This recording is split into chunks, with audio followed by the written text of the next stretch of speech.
विजयी बनाओ भाई। अरुण ओझा जिंदाबाद अरुण ओझा जिंदाबाद फुटबॉल छाप जिंदाबाद फुटबॉल छाप जिंदाबाद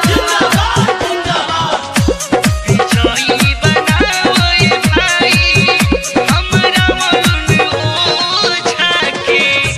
बाटे सुनहरा मौका एक ना गवाओ भाई।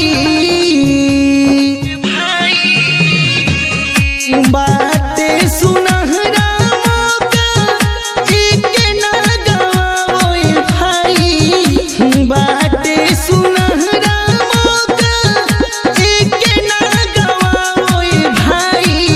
हमरा अरुण चाचा के विजयी बनाओ भाई। फुटबॉल पे वोट मारी विजयी बनाओ भाई हमरा अरुण ओझा के।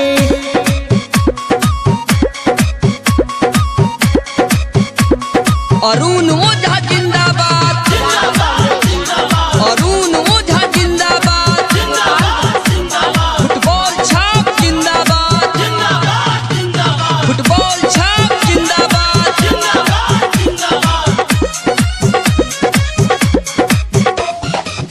सबका से सुघर अरुण ओझा के विचार जी।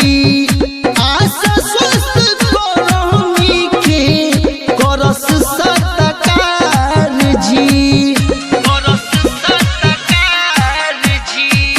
सबका से सुघर अरुण ओझा के विचार जी।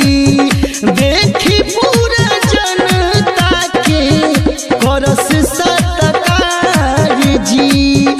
फुटबॉल निशानी होते दिल में बसाओ भाई। फुटबॉल निशानी होते दिल में बसाओ भाई हमरा अरुण चाचा के विजयी बनाओ भाई। फुटबॉल पे वोट मारी चाचा के जिताओ भाई। फुटबॉल पे वोट मारी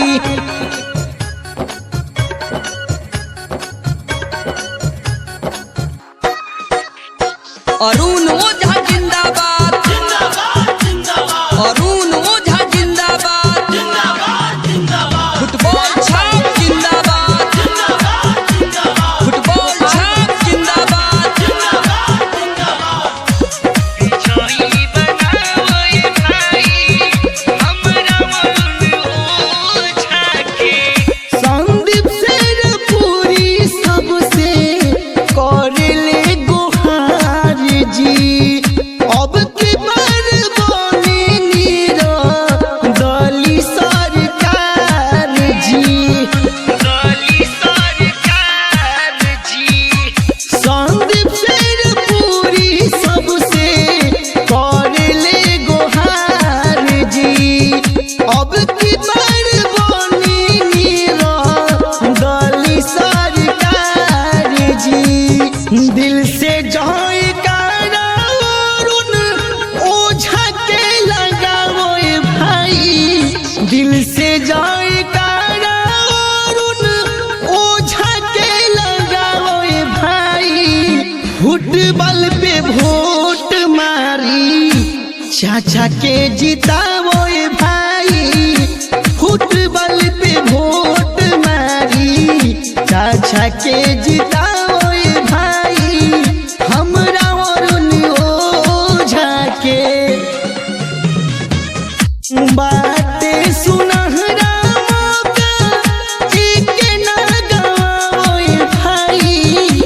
बाटे सुनहरा मौका एक ना गवाओ भाई हमरा अरुण चाचा के विजयी बनाओ भाई।